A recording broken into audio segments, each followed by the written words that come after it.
ಸರ್ಕಾರಿ ಮಾದರಿ ಪ್ರಾಥಮಿಕ ಶಾಲೆ ಬಸ್ತಿಯಾಪುರದ ಈ ಮಕ್ಕಳು ಸಮತಲಾಕೃತಿಗಳ ಪರಿಕಲ್ಪನೆಯನ್ನು ಕೊಡ್ತಾರೆ. ಏನಮ್ಮ ಈ ಆಕೃತಿ ಹೆಸರು? ಚೌಕ. ಈ ಆಕೃತಿ ಎಷ್ಟು ಆಯಾಮಗಳನ್ನು ಹೊಂದಿದೆ? ಎರಡು ಆಯಾಮಗಳನ್ನು ಹೊಂದಿದೆ. ಆ ಆಯಾಮಗಳು ಯಾವ್ಯಾವು?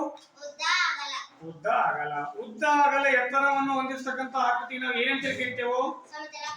ಸಮತಲಾಕೃತಿ ಅಂತ ಕರಿತೇವ. ಈ ಸಮತಲಾಕೃತಿ ಎಷ್ಟು ಅಂಚುಗಳನ್ನು ಹೊಂದಿದೆ? ಇದು 4 ಅಂಚುಗಳು. ಯಾವ್ಯಾವು? 4 ಅಂಚುಗಳು ಹೊಂದಿದೆ. ಎಷ್ಟು ಶೃಂಗಗಳನ್ನು ಹೊಂದಿದ?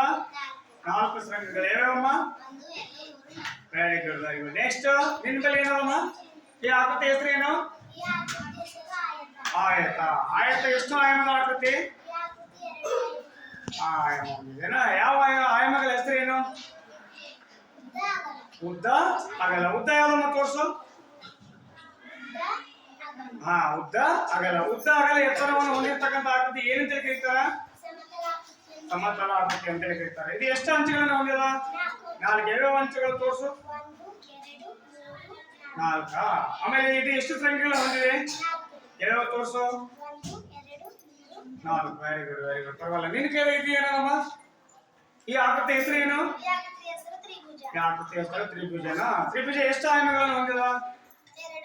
2 ಆಯಾಮಗಳನ್ನು ಹೊಂದಿದೆ. 2 ಆಯಾಮಗಳು ಯಾವ್ಯಾವು? ಉದ್ದ ಅಗಲ. ಉದ್ದ ಅಗಲ ಎತ್ತರವನ್ನು ಹೊಂದಿರತಕ್ಕಂತ ಆಕೃತಿ ಹೆಸರು ಏನು? ಸಮತಲ ಆಕೃತಿನಾ? ಇದಕ್ಕೆ ಎಷ್ಟು ಅಂಚುಗಳನ್ನು ಹೊಂದಿದಮ್ಮ ನೋಡು? 3 ಅಂಚುಗಳು. ಯಾವ್ಯಾವು?